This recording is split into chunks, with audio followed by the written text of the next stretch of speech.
I've actually received death threats and had people call me a terrorist or a terrorist lawyer. Converts to Islam do it tough in post-9/11 America. And David Beckham bends it with street kids in Manila. It's so sad to see so many children that don't have that support, that don't have that love. This is The World with Tim Stackpool. Hello and thanks once again for your company. Firstly, to a story we've been following for the past few weeks. Former President Laurent Gbagbo of Côte d'Ivoire appeared before the International Criminal Court this week to go through the formalities of confirming his identity. Mr. Gbagbo is facing charges of crime against humanity committed after his refusal to concede defeat in last year's presidential election sparked violence in the West African country. The ICC is holding him personally responsible for the crimes, which include murder, rape and other forms of sexual violence. Derek Mabarthur spoke to the ICC spokesperson Fadi El Abdallah about the former president's first appearance in court. The initial appearance hearing is a hearing where the judges verify the identity of the suspect that has been arrested and transferred to the detention center of the ICC. They also check and ensure that he is fully aware of the charges that are brought against him and also that he has been informed of his rights before the ICC, where all the guarantees for fair trial and for the respect of the rights of the defense are provided for by the treaty founding of the ICC. And after that, the pretrial chamber has fixed the date for the confirmation of charges hearing. That will be on the 18th of June 2012. The hearing on the confirmation of charges is a hearing where the defense will have the possibility to contest the elements of evidence that the prosecutor will bring and to present their own evidence, and eventually also legal representative of victims can be heard and present observations. The purpose of this hearing is not to be a trial or a mini trial. It's only to judge whether or not the prosecutions have sufficient evidence that justify that the case be committed to a trial before a different chamber, so to pass from the pre-trial phase to a trial phase before a trial chamber. So that's what judges will examine starting from the 18th of June 2012, is to judge whether or not there are sufficient evidence to commit the case for a trial, or if there is no sufficient evidence, the case will stop at this stage. Or at that stage, the judges can decide whether the case goes ahead or there's no case. Exactly. After the confirmation of charges hearing, the judges will decide whether or not to confirm totally or partially the charges. If no charges are confirmed, the case is stopped at this stage. If there are charges which are confirmed, then the case can go ahead and go to a trial. If we could revisit the charges against Mr. Gbagbo. There are 4 charges of crimes against humanity that are brought against Mr. Gbagbo, including murder, rape, and other sexual violence and other inhuman acts and persecution. Now, what did Mr. Gbagbo tell the judges? Well, I cannot summarize what Mr. Gbagbo has said, but basically Mr. Gbagbo responded to the judges' questions about his identity and about him being informed of his rights and informed of the charges that are brought against him. He also indicated that the conditions of his detention at the ICC detention center are satisfactory and that he has no problem with that. What was his mood? Was he sad? Did he appear concerned? Well, that was streamed via web streaming, and also there will be audiovisual summaries. Everyone can judge for himself, but I think that Mr. Gbagbo was basically answering to the judges' questions, exactly to the questions of the judges, and going to the point of the hearing of today, which is, as I said, to ensure that he is informed of the charges and of his rights. Right. Fair enough. Now, some of his supporters claim that his transfer to The Hague to face trial was political kidnapping. What's the response of the ICC to that claim? Well, if there is any concerns or issues about the legal aspect of the transfer, that might be raised by the defense. And if it is raised by the defense, then it would be for the judges to decide on. For the time being, I cannot speculate on the decision of the judges. It's only if the issue is raised, then the judges might decide on the question of the unlawfulness or the legal and legitimate character of the transfer. He is the first former head of state to appear before the ICC. How important is this? I think it's very important on a general matter for justice to be done and for a fair trial to be conducted, because it's only if we have a fair trial that the truth can be established by impartial judges, and this will help to end the cycle of violence and of vengeance and to show everyone that justice is done for all. I think this is the most important aspect. And the other point is certainly that before the ICC, there is no immunity for anyone for their official title or official function, whether as a current president or as a former president or any other function. There is no immunity for anyone before the ICC, and there is no amnesty laws neither that can be opposed to the ICC procedures. Sometimes, in order to highlight the plight of others, some real inspiring star power is required. David Beckham certainly delivers that, and while visiting street kids in the Philippines, he spent some time demonstrating tricks of the soccer trade, as well as bringing attention to the younger, underprivileged of that nation. Rob McBride reports. A touch of class from a soccer legend and a lot of inspiration for former street children in the Philippines. As UNICEF Goodwill Ambassador, David Beckham was visiting a centre in Manila that is home to more than 100 boys and girls escaping different forms of neglect or abuse. People like Conan, arrested on the streets when he was just 7, but now finding a passion for soccer and hoping one day to play internationally just like his hero. I am so happy because he makes children happy, and I want to be like him one day. Supported by UNICEF, the government-run Village for Youth provides a comprehensive package of social services, including training and productivity skills. Here the children make their own hats and gowns in preparation for their graduation and finding a new volunteer to help with the sewing.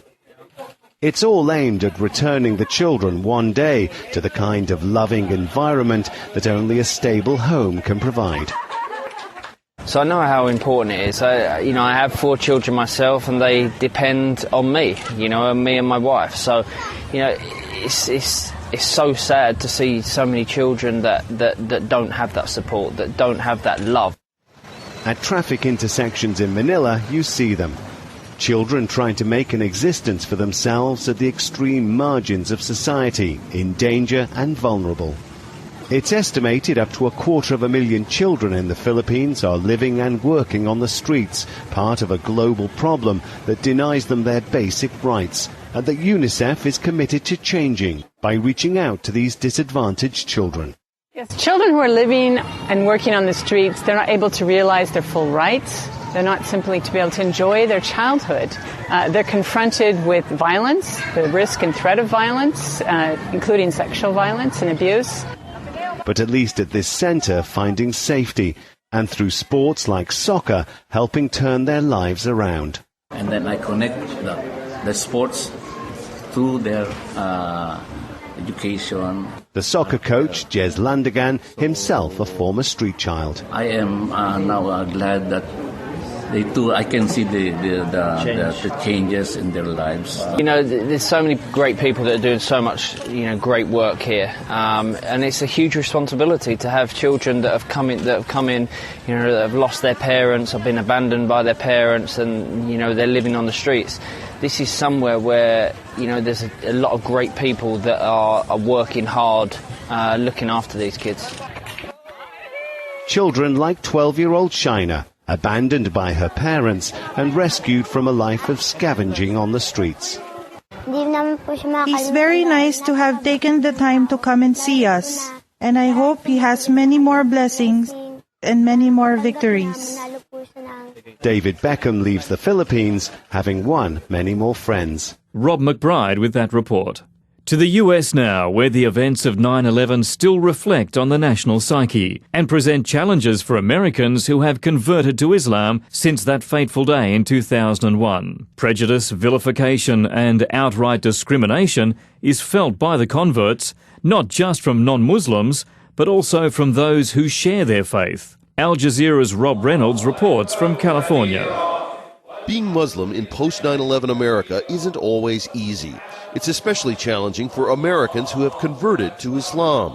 They face puzzled family and friends and sometimes hostile responses from their communities. Todd Gallinger is a California attorney and recent convert.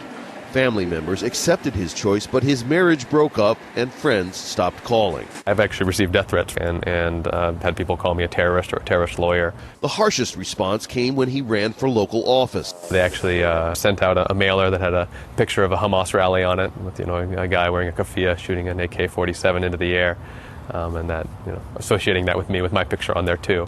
According to the Pew Research Center, 20% of Muslims in the U.S. say they are converts. It's estimated that nationwide about 20,000 Americans convert to Islam every year. For Chantel Cummings, Islam lay at the end of a long spiritual journey. I was just aggressively seeking any kind of knowledge that I could. When I got my English translation of the Quran and I started reading it, it was amazing. I just thought, wow, this is how I feel and how I think and how I want my life. The divorced mother of two says she has also gotten dirty looks and hurtful comments since her conversion, but says most people are simply curious. I try very hard to give a really positive impression. I'm not out to convert anybody, but I really like to help people that have the wrong information. Many converts say they even face suspicion from other Muslims, some of whom suggest they may be spying for the authorities. Still, for converts like Roy Bradshaw, who grew up in a conservative Christian household, this deeply personal decision has provided the peace of mind that eluded him for a lifetime. I think in my heart I've always been a Muslim. I think my fitra inside my heart, that the things that drive me were Islamic from the beginning. Rob Reynolds, Al Jazeera, Mission Viejo, California.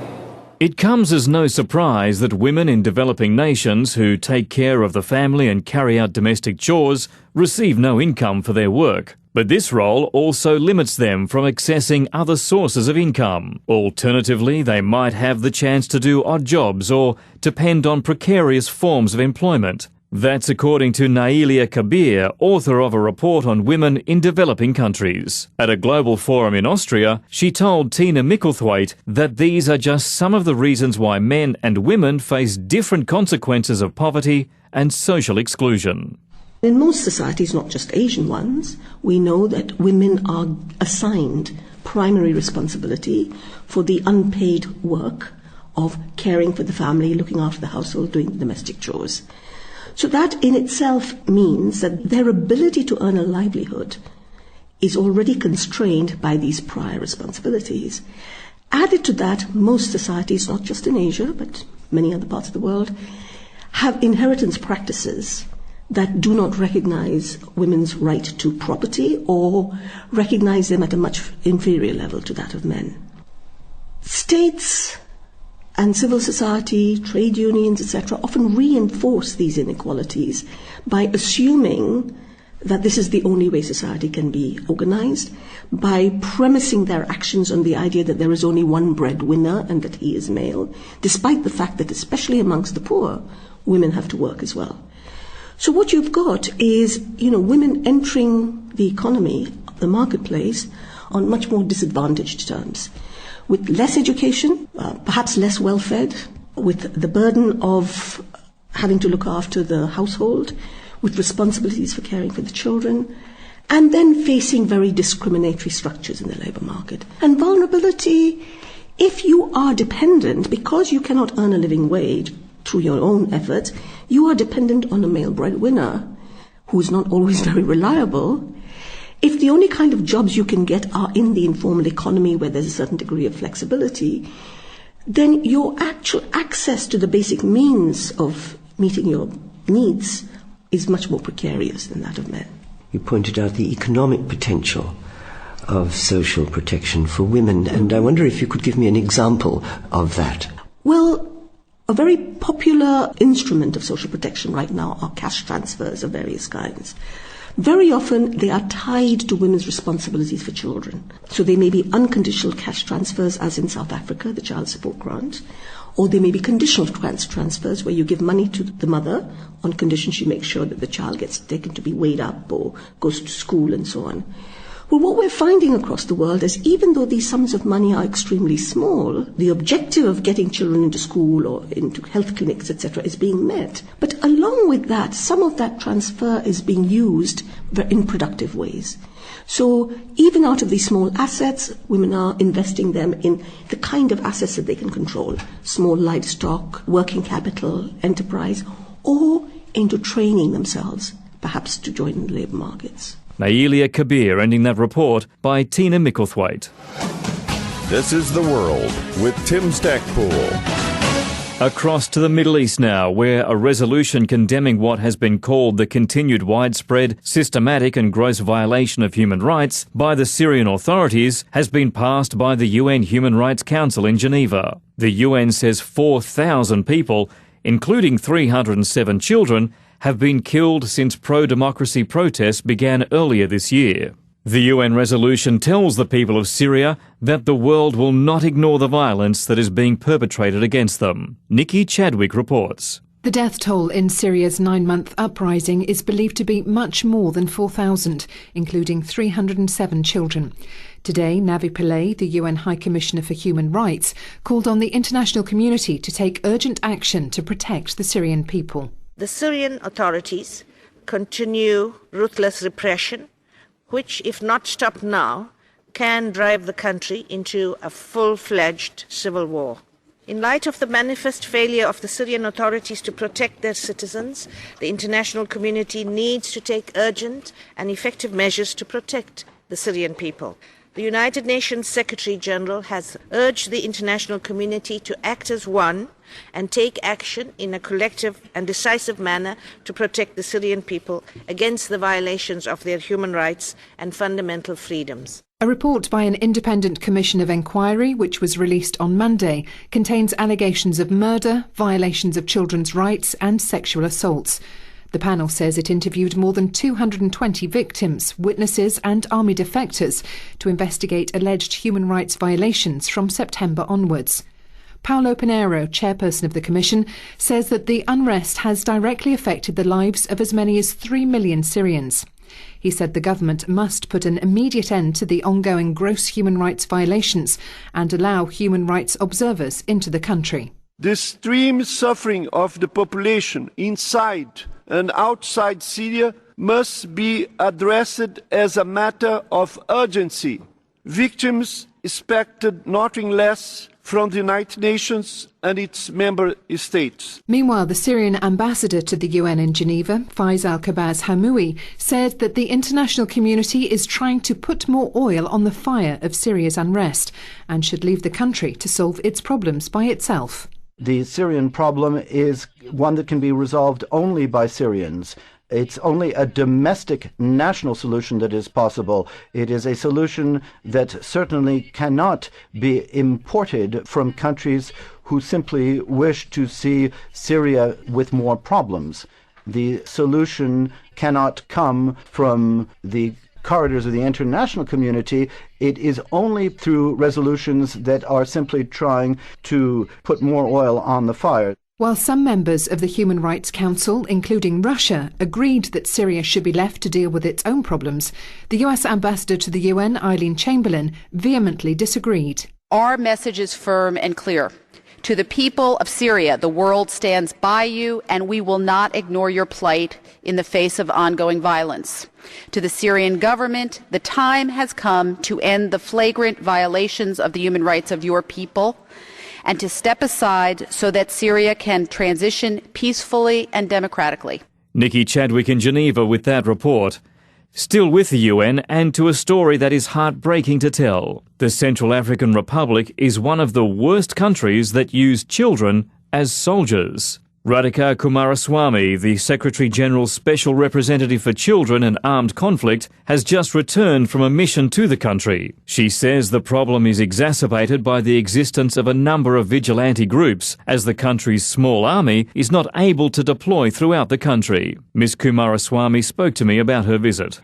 Well, the reason I went to the Central African Republic is the Security Council Working Group on Children in Armed Conflict had made some conclusions and recommendations that I wanted to hand over to the government, as well as the fact that I went to sign an action plan with the CPJP, one of the rebel groups in the northeast of the country, to release children to us, as well as to make a trip to Obo, to the LRA-affected areas, and to see for myself the situation there. What did you discover in the Central African Republic with regard to child soldiers? As you know, every year the Secretary-General lists parties that recruit and use children as child soldiers, names them. And in the Central African Republic we have 6 parties altogether. So it's quite, as you can see, one of the worst countries for this phenomenon. We have now signed action plans with 3 of those parties to release children to us. Those parties that you mentioned, do any of these include government forces? Well, the FACA itself has no children, but one thing we are worried about are the self-defense groups that are springing up all over. The government has some relationship with them, though we don't know quite what. But these self-defense forces have children in them. They're civilian groups? Civilian vigilante groups, yes, to defend themselves. As you know, FACA is very small, and the state really does not have monopoly over violence in Central African Republic. So the local communities have begun to defend themselves and create self-defense forces. And I understand you also made contact with children involved with the Lord's Resistance Army hailing from Uganda. Yes, we met some young children who were affected by the Lord's Resistance Army here. They told us a horrific tale. I met the girls. They were abducted, subject to sexual violence, made into wives, made to mother children, also do fighting, and also all this while on the verge of starvation. So they went through a horrendous experience. They were captured by the UPDF, the Ugandan forces, and when I met them, they were with an Italian NGO that's providing services for them to be reintegrated back into the society. So overall, how would you summarize the situation with using children as soldiers in the Central African Republic? Well, I think to some extent it's really important that we go ahead and try and get these children released. Now, as I said, 3 of the parties have signed and signaled to us that they want to release the children.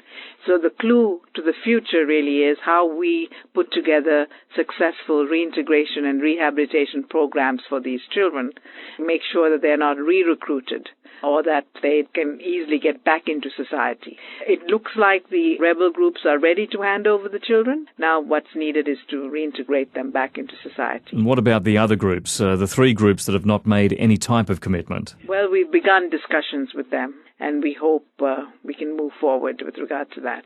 One of those is the self-defense forces, so that will be more difficult. We have to see how we're going to handle that, and our hope is that we can handle that through the government.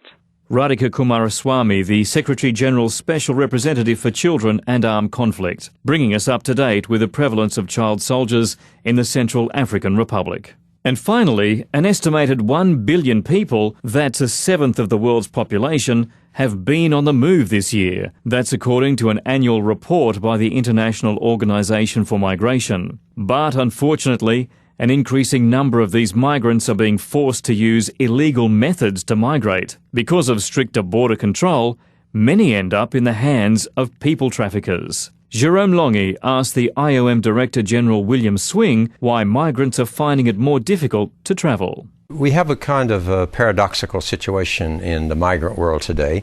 First of all, there are more people on the move than at any other time in recorded history.